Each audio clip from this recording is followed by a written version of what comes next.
दोस्तों सुजलॉन एनर्जी की बात करें तो स्टॉक के अंदर आज काफ़ी बड़ी गिरावट हुई है। लेकिन ये गिरावट सिर्फ सुजलॉन में नहीं थी, पूरे बाजार में थी। बहुत ही ज़बरदस्त गिरावट। अब इस गिरावट के बाद आगे की क्या रणनीति बन सकती है, इन्वेस्टर को इस समय क्या करना चाहिए, तो मार्केट एक्सपर्ट की क्या राय है बाजार को लेकर और स्पेशली सुजलॉन को लेकर, वो जानने की कोशिश करेंगे इस वीडियो के माध्यम से।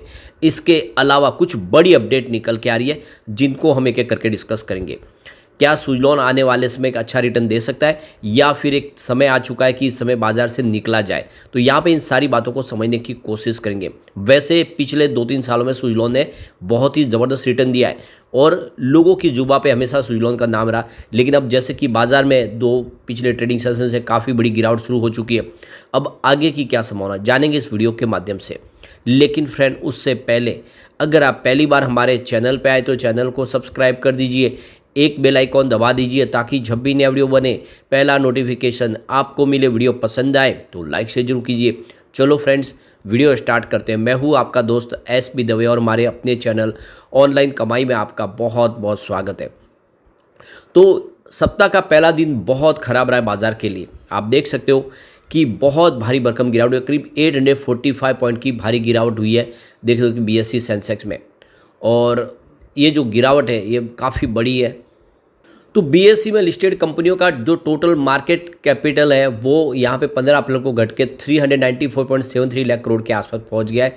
और जो पिछले कारोबारी सत्र शुक्रवार 12 अप्रैल को 399.67 लाख करोड़ के आसपास था। तो देख सकते हो कि बहुत ज़बरदस्त नुकसान हुआ है, यानी आज 4.94 लाख करोड़ का मार्केट कैप घट चुका है। और एक तरह से कहे तो लोगों को बहुत ज़बरदस्त भारी भरकम लॉस हुआ है आज।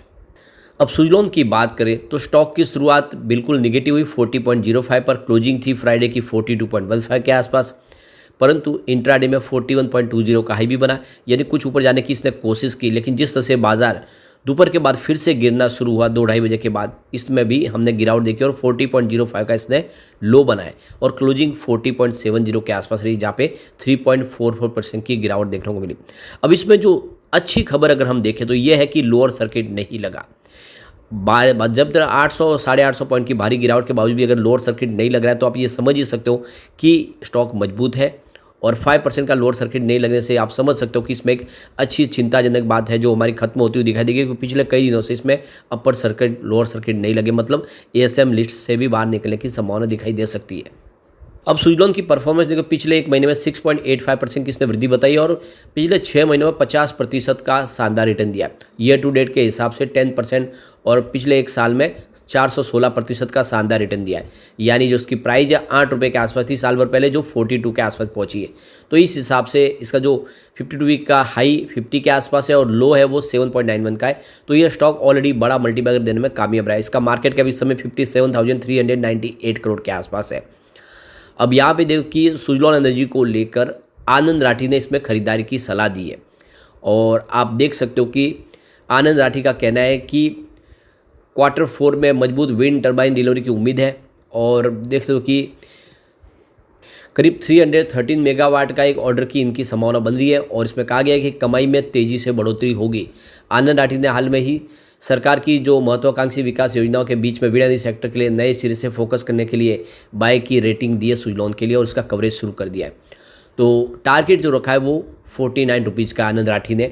तो आनंद राठी ने अभी भी नई शुरुआत की। आप देखें तो इससे पहले आनंद राठी इसको कवर नहीं करते थे, लेकिन जब से ये मिड कैप में आए आनंद राठी ने भी इसके ऊपर अब देख सकते हो इसको कवर करना शुरू किया। और इसमें अब जो सबसे बड़ी बात है कि भारत की टोटल विंड टर्बाइन की क्षमता का 32% योगदान अकेले सुजलॉन का है। और आप समझ सकते हो कि 2006 के बाद पहली बार नेट कैश में बदल चुकी है कंपनी और इसीलिए यहाँ पे अब जो ब्रोकरेज हाउस है वो बुलिश दिखाई दे रहे हैं। दूसरी तरफ देखें तो एक्सिस सिक्योरिटीज़ के राजेश पालवी ने भी कहा है कि सुजलॉन एनर्जी के स्टॉक ने काफ़ी अच्छा रिटर्न दिया है पिछले दिनों और इसकी परफॉर्मेंस काफ़ी बेहतर रही है। आने वाले समय भी संभावना पॉजिटिव दिख रही है। तो यहाँ पे देखो कि जो इन्वेस्टर है जो लॉन्ग टर्म के लिए होल्ड करके रखे उनको एक अच्छा मौका यहाँ पे दिखाई दे रहा है। और 43-45 के आसपास देखें तो यहाँ पे एक फिर से ऊपर की तरफ संभावना दिखाई दे रही है। और 38 का एक स्टॉप लॉस आपको लगा के जिसको सपोर्ट समझ के उसमें आप इसमें बने रहे, इसको होल्ड करके रखें। अच्छा आने वाले समय आपको रिटर्न देखने को मिल सकता है। तो राजेश पालवी भी एक्सिस सिक्योरिटीज़ के इसको लेकर बुलिश है। तो कुल मिला के इस गिरावट में भी जो ब्रोकरेज हाउस है वो बहुत ज़्यादा बुलिश है।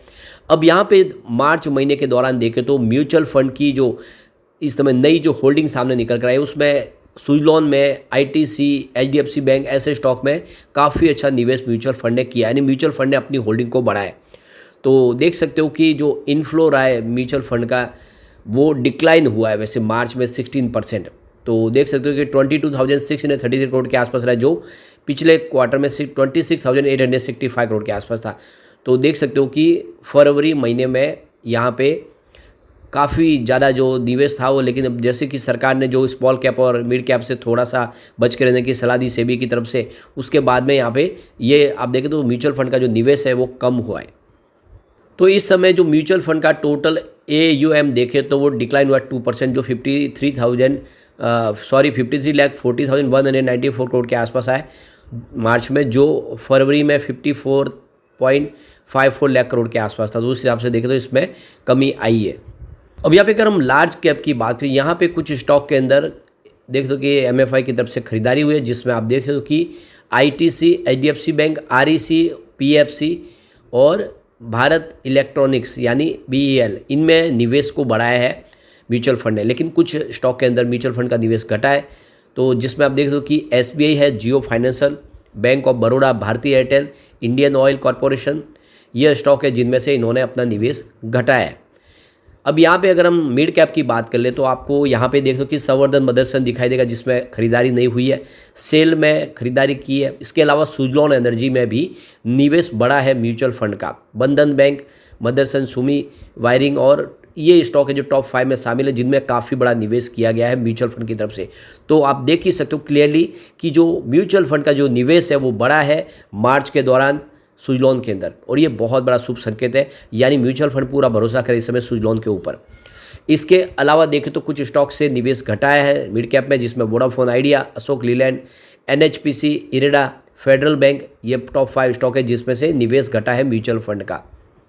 सबसे जो बड़ी बात है कि अब क्वार्टर 4 आने वाला है। EPS में शानदार वृद्धि हुई है। 2020 में 4.97 रुपीज़ निगेटिव था, अब वो 2023 में 2.64 रुपीज़ पॉजिटिव हो गया पहली बार, यानी जो निगेटिव था EPS अब वो पॉजिटिव हो चुका है। डेट टू इक्विटी रेशो की बात करें 2020 में -0.88 करोड़ के आसपास, तो जिसमें 2023 में पॉजिटिव हो चुका है 1.73 करोड़। ये सबसे बड़ी बात है कि पहली बार debt to equity ratio negative से पॉजिटिव हुआ है। लेकिन यहाँ पे जो सबसे बड़ी बात है कि कम्युनिटी सेंटीमेंट जो इस समय बटा हुआ है, 50% बाई की कॉल है, 50% सेल की कॉल है, यानी बिल्कुल लोग भी इस समय बाजार की आगे की संभावनाओं को देख के ही अपनी रणनीति बनाने को तैयार है। यानी अगर बाजार में तेजी का दौर शुरू होगा तो सुजलॉन में खरीदारी शुरू होगी, अगर बड़ी गिरावट शुरू होती है तो यहाँ पर भी कुछ पैनिक सेलिंग शुरू हो सकती है और गिरावट हो सकती है, क्योंकि स्टॉक पिछले दिनों काफ़ी अच्छा कर चुका है।